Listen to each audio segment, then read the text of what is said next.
Hi, I'm Miss Carrie, and I'm so glad you've come back to join me in my reading corner for part 3 of the Easter story.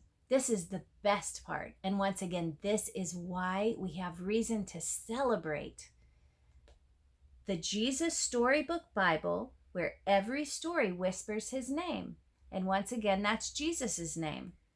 Written by Sally Lloyd-Jones and illustrated by Jago. Today's story is called God's Wonderful Surprise, and it's in the Bible in the part that's called the resurrection from Matthew 28, Mark 16, Luke 24, and John 20. Jesus's friends were sad. They would never see their best friend again. How could this happen? Wasn't Jesus the rescuer, the king God had promised? It wasn't supposed to end like this. Yes, but whoever said anything about the end? Just before sunrise on the third day, God sent an earthquake and an angel from heaven. When the guards saw the angel, they fell down with fright. The angel rolled the huge stone away, sat on top of it, and waited.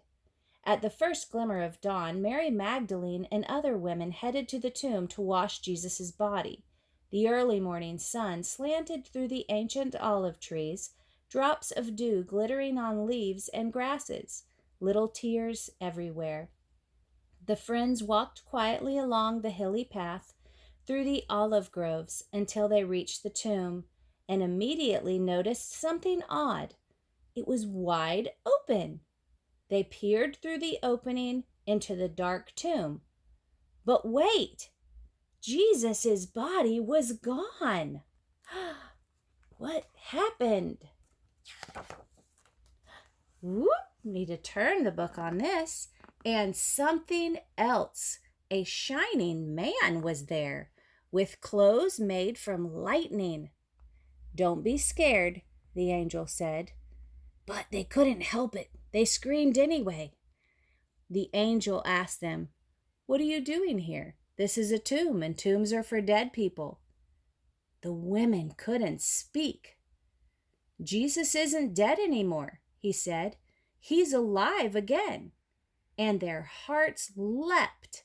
And then the angel laughed with such gladness that they felt for a moment as if they had woken from a nightmare. The other women rushed home, but Mary stayed behind. How could it be true? Jesus was definitely dead. How could he be alive? Just then, Mary heard someone else in the garden. Perhaps it's the gardener, she thought. He'll know where Jesus' body is. "I don't know where Jesus is," Mary said urgently. "I can't find him." But it was all right. Jesus knew where she was, and he had found her. Mary. Only one person said her name like that. She could hear her heart thumping.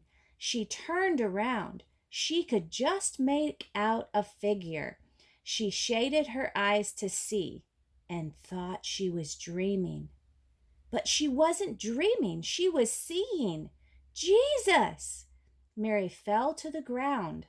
Sudden tears filled her eyes and great sobs shook her whole body, and all she wanted in that moment was to cling to Jesus and never let him go.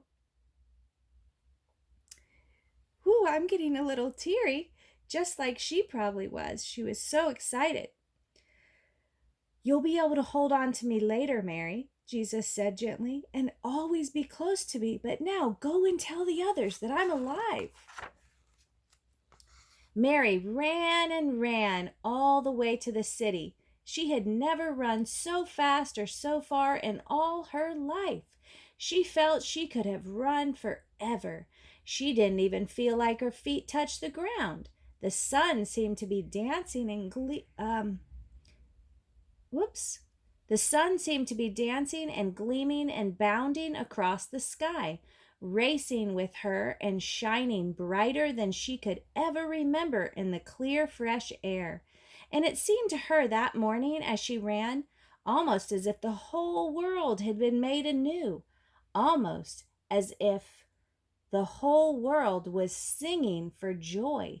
The trees, tiny sounds in the grass, the birds, her heart. Was God really making everything sad come untrue? Was he making even death come untrue? She couldn't wait to tell Jesus' friends. They won't believe it, she laughed. She was right, of course.